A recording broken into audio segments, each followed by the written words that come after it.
ಇಂದೇ ಡೌನ್ಲೋಡ್ ಮಾಡಿ ಮತ್ತು ನಿಮ್ಮ ನೆಚ್ಚಿನ ಶೋಗಳನ್ನು ಆನಂದಿಸಿ.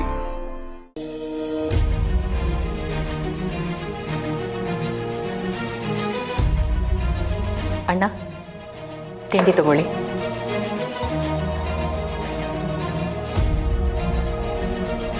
ಅಣ್ಣ, ಏನು ಯೋಚನೆ ಮಾಡ್ತಾ ಕೂತ್ರಿ?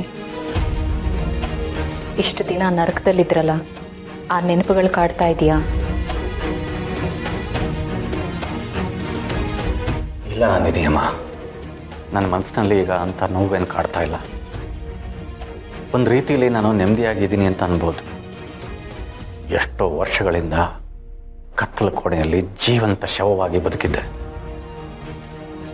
ಒಬ್ಬನೇ ಆ ಕತ್ತಲೆ ಕೋಣೆಯಲ್ಲಿ ಹುಚ್ಚನ ಥರ ಒದ್ದಾಡಿದ್ದೀನಿ. ನನ್ನ ಬಿಸಿ ಉಸಿರು ನನಗೆ ಕೇಳಿಸ್ತಾ ಇತ್ತು. ನಾನು ಕಣ್ಣು ಮುಚ್ಚಿದ್ದೀನೋ ತೆರೆದಿದ್ದೀನೋ ನನಗೆ ಗೊತ್ತಾಗ್ತಾ ಇರಲಿಲ್ಲ. ಅಷ್ಟು ಕತ್ಲು. ಆಗಾಗ ಅವಳು ಬರ್ತಿದ್ಲು, ಚಿತ್ರಹಿಂಸೆ ಕೊಡ್ತಿದ್ಲು. ಇನ್ನು ಆ ರೌಡಿಗಳು ಮಾತು ಹೊಡೆದು ಬಡ್ದು ಸಾಯೋದಕ್ಕೂ ಬಿಡದೆ ಬದುಕೋದಕ್ಕೂ ಬಿಡದೆ ನರಕ ತೋರಿಸ್ಬಿಟ್ಟಿದ್ರು.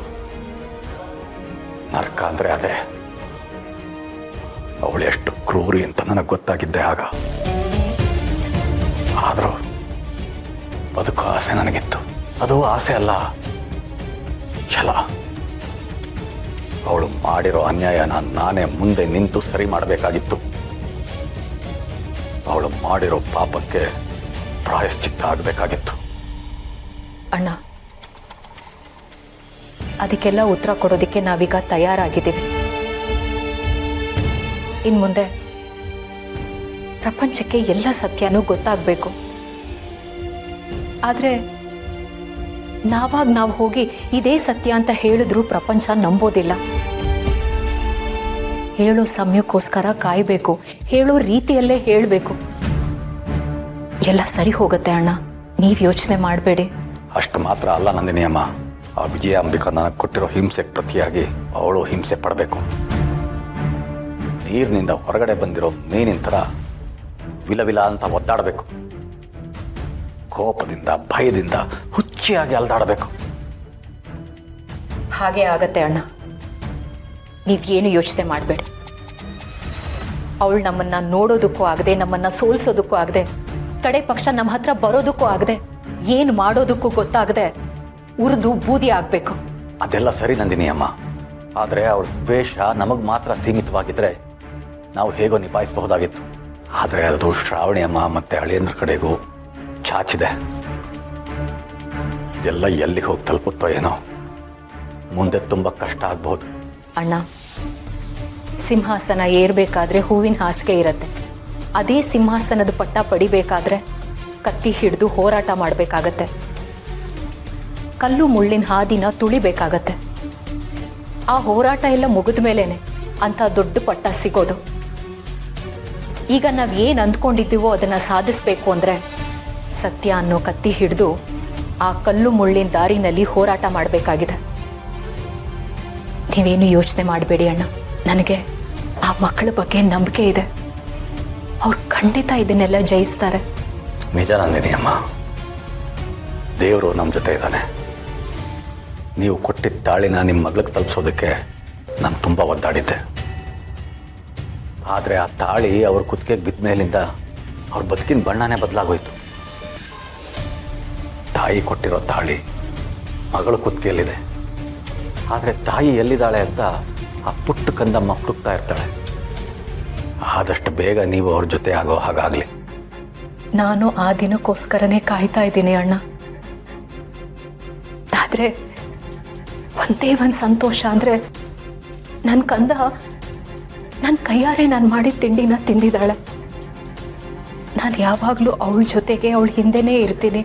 ಆದರೆ ಅವಳನ್ನ ಮಾತಾಡಿಸಿ ಮುತ್ತಾಡೋದಕ್ಕಾಗ್ತಾ ಇಲ್ಲ.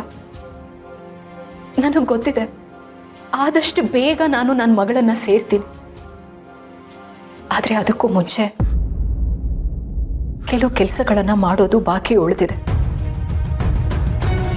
ಅದನ್ನೆಲ್ಲ ಮುಗಿಸಿ ಕಡೆಗೆ ನಾನು ನನ್ನ ಮಗಳ ಮಡ್ಲಲ್ಲಿ ಮಲಗ್ತೀನಿ.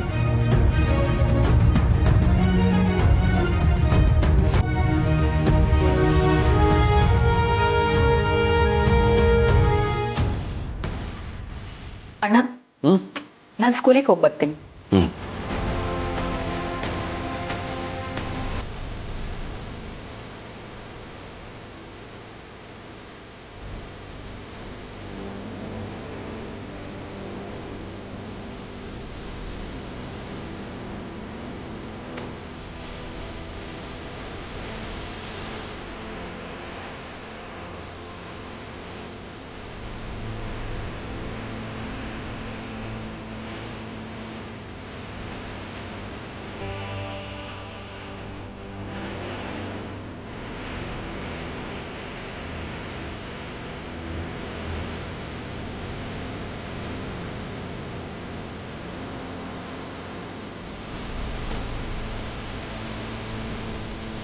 ಇದೇ ನಂದಿನಿಮ್ಮ.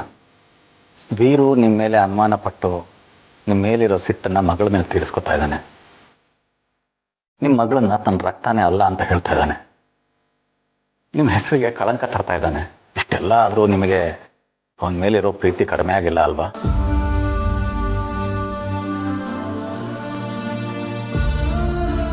ನನ್ನ ಗಂಡನ ಮನಸ್ಸು ಏನು ಅನ್ನೋದು ನನಗೆ ತುಂಬ ಚೆನ್ನಾಗಿ ಗೊತ್ತಿದೆ ಅಣ್ಣ. ಅವ್ರ ಮನಸ್ಸು ಒಂದು ರೀತಿ ತಿಳಿ ನೀರಿದ್ದ ಹಾಗೆ. ಆ ವಿಜಯಾಂಬಿಕಾ ಇಲ್ಲದೇ ಇರೋ ವಿಷಯಗಳನ್ನೆಲ್ಲ ತುಂಬಿ ಆ ತಿಳಿ ನೀರನ್ನು ರಾಡಿ ಮಾಡಿದಾಳೆ. ಅದೇನೇ ಆಗಿರಲಿ, ಎಷ್ಟೇ ಆದರೂ ಅವ್ರು ನನ್ನ ಗಂಡ. ನಾನು ಈ ಮಣ್ಣಲ್ಲಿ ಹುಟ್ಟಿದವಳು. ಈ ದೇಶದ ಮಣ್ಣಲ್ಲಿ ಹುಟ್ಟಿರೋ ಎಲ್ಲ ಹೆಣ್ಮಕ್ಳಿಗೂ ಅವ್ರ ತಾಳಿ ಅಂದರೆ ತುಂಬ ಪ್ರೀತಿ ಗೌರವ ಇರುತ್ತೆ. ಸಂಸ್ಕೃತಿ ಸಂಸ್ಕಾರ ಇರೋ ಎಲ್ಲ ಹೆಣ್ಮಕ್ಳು ತನಗೆ ಜೀವನ ಕೊಟ್ಟಿರೋ ತನ್ನ ಗಂಡ ಚೆನ್ನಾಗಿರ್ಬೇಕು ಅಂತಾನೆ ಬಯಸ್ತಾರೆ. ಅವ್ರು ನನ್ನಿಂದ ದೂರ ಆಗಿರ್ಬೋದು, ಆದರೆ ಅವ್ರ ಪ್ರತೀಕವಾಗಿರೋ ಈ ತಾಳಿ ಯಾವಾಗಲೂ ನನ್ನ ಹೃದಯದ ಹತ್ರನೇ ಇರುತ್ತೆ. ಅವ್ರು ನನ್ನ ಮೇಲೆ 100 ಅಲ್ಲ 1000 ಆರೋಪಗಳನ್ನು ಮಾಡಿರಬಹುದು. ಅದೆಲ್ಲ ಸುಳ್ಳು ಅಂತ ಒಂದಲ್ಲ ಒಂದು ದಿನ ಅವ್ರಿಗೆ ಗೊತ್ತಾಗತ್ತೆ ಅಣ್ಣ. ನನ್ನ ಗಂಡನ ಮನಸ್ಸು ಎಂಥದ್ದು ಅನ್ನೋದು ನನಗೆ ತುಂಬ ಚೆನ್ನಾಗಿ ಗೊತ್ತಿದೆ.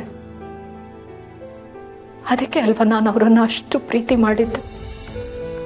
ನನ್ನ ಪ್ರೀತಿ ಯಾವತ್ತೂ ಕಮ್ಮಿ ಆಗಲ್ಲ ಅಣ್ಣ, ಕಮ್ಮಿ ಆಗಲ್ಲ. ನನ್ನ ಗಂಡ ಅಪರಂಜಿ ಚಿನ್ನ ಇದ್ದ ಹಾಗೆ. ಆ ಚಿನ್ನ ಹೊಳಿಬೇಕು ಅಂದರೆ ಅದ್ರ ಮೇಲೆ ಬೆಳಕು ಬೀಳಬೇಕು. ಬೆಳಕು ಬೀಳದೇ ಇರೋ ಹಾಗೆ ಆ ವಿಜಯಾಂಬಿಕಾ ತಡೆಯಾಗಿ ನಿಂತಿದ್ದಾಳೆ. ಈಗ ಅವಳ ನೆರಳು ಅವ್ರ ಮೇಲಿದೆ. ಆ ವಿಜಯಾಂಬಿಕಾ ಸರ್ವನಾಶ ಆದಮೇಲೆ ನನ್ನ ಗಂಡ ಮತ್ತೆ ನನ್ನನ್ನು ಸೇರ್ತಾರೆ. ನನ್ನ ಪ್ರೀತಿಗೆ ಬೆಲೆ ಸಿಗತ್ತೆ. ನಾನು ಸತ್ರು ನನ್ನ ಪ್ರೀತಿ ಸಾಯಲ್ಲ ಅಣ್ಣ. ಖುಷಿ ಆಯಿತು. ನಿಮ್ಮ ಮಾತು ಕೇಳಿ ತುಂಬ ಖುಷಿ ಆಯಿತು.